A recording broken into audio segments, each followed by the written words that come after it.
Bubuyag, alis!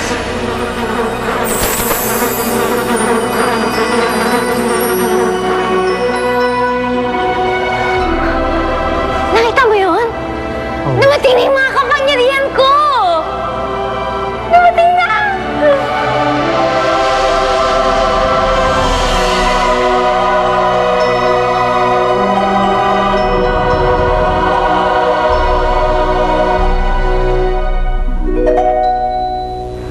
Ate, ayos ka lang ba? Nasaktan ka ba? Ha? Hindi, kuya. Ikaw. Akala ko talaga babaksak sa atin yun eh. Ako nga rin eh. Pero parang biglang may hangin na nagtulak dun sa banga, papalayo sa atin. Baka guardian angel natin yun. Alam mo, buddy, kagabi ko pa nararamdaman. Parang may nanonood sa atin. Nagpapantay. Naisip ko nga, baka mga magulang ko yun eh. Hindi, Lindon! Ako yun! Kung sino ka man. Salamat. Walang anuman. Ay! Sinasabi ko na nga ba eh. Sabi ko na nga ba merong tinatago yung Dorfinang yan? Ang ibig mong sabihin, si Duentukin yung nagpapanggap na Dorfina? Oo! Anong gagawin mo ngayon? Maghintay ka lang at manood.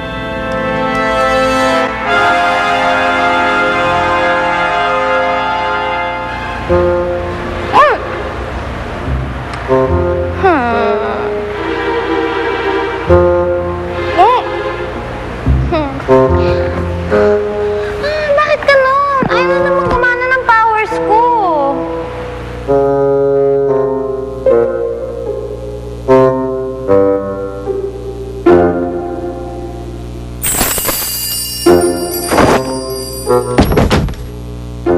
Ang ginagawa mo? Ha?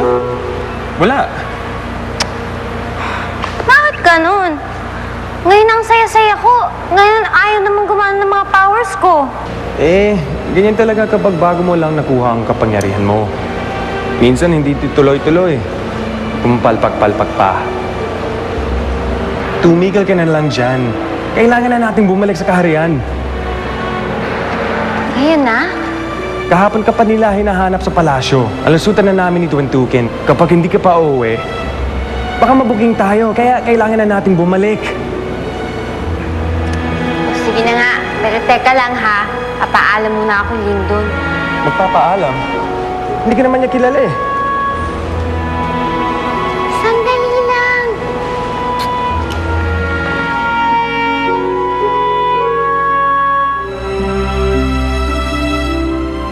Buddy, sigurado mo maayos ang lahat, ha?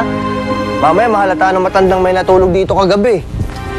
Dapat kasi sinabi mo na lang sa kanila na bahay mo to. Dati yun. Hindi na ngayon. Sige na, bilisan mo dyan. Baka bumalik yung matanda.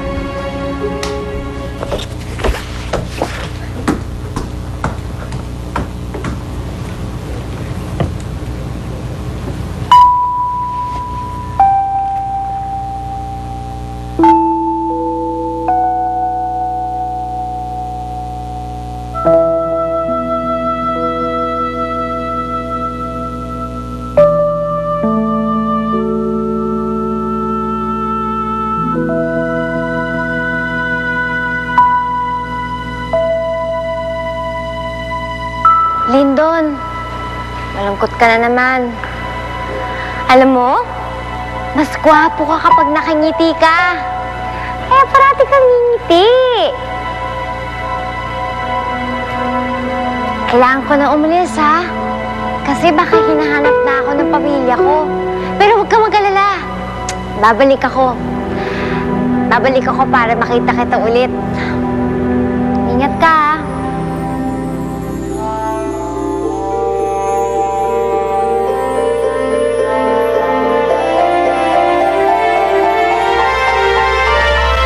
Hoy!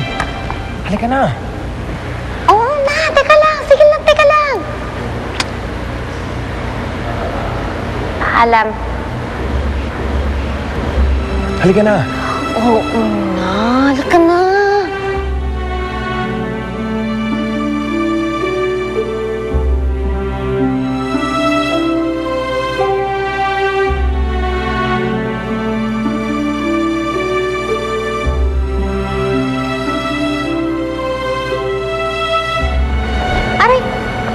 Oh, sobra ka naman yatang malapit sa lindon na yan. Ano nangyari kagabi? Wala. Wala. Baka naman nagpagkita ka sa mokong na yun. Hindi ah. Talaga? Sinabi ng hindi nga. Tandaan mo bawal yun. Bawal magpakita ang duwende sa mga tao. Oo na, alam ko naman yun eh. At saka ayoko nga magpakita sa kanya. Baka matakot pa siya sa akin.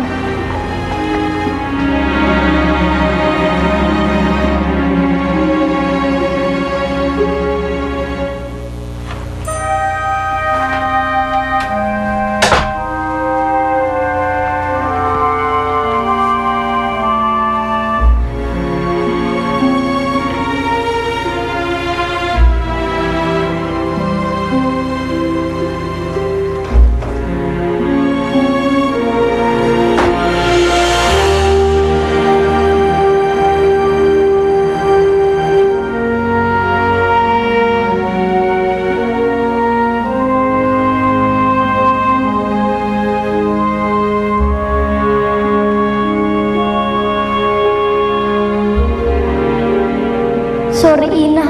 Hindi kita nailigtas. Lindon, anak, tayo na. Mahuli tayo sa flight natin. Iwanan tayo ng eroplano.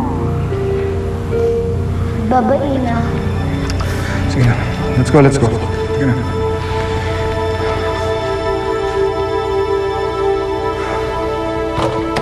Mami, Daddy, sandali!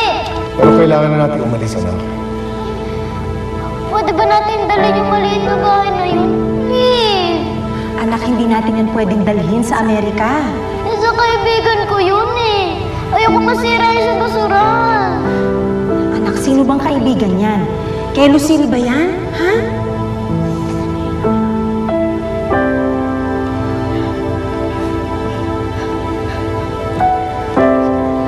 Alex, tulungan mo ako. Kunin natin yung bahay.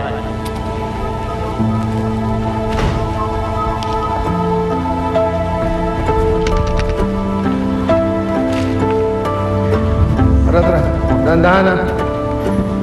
Okay. Teka, may naipit eh. Sige na. 1, 2, let's go.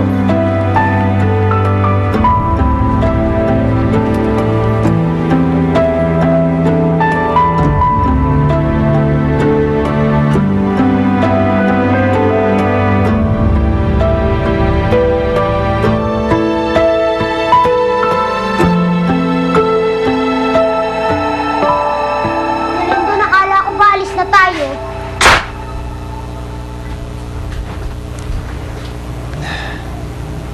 Ba't ka meron yan? Huwag mo sabihin ng bata ka, bakla ka.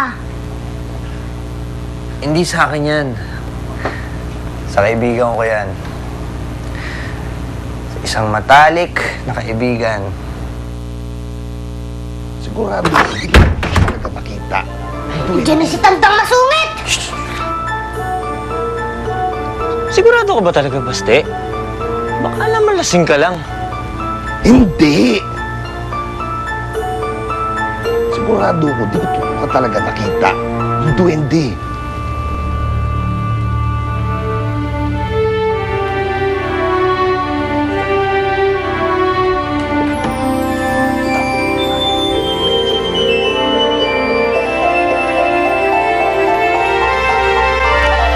Kayo na naman? Aalis na nga po kami, nakisilong lang. Siguro kayo yung nanakot sa akin kahapon. Naku, hindi ho.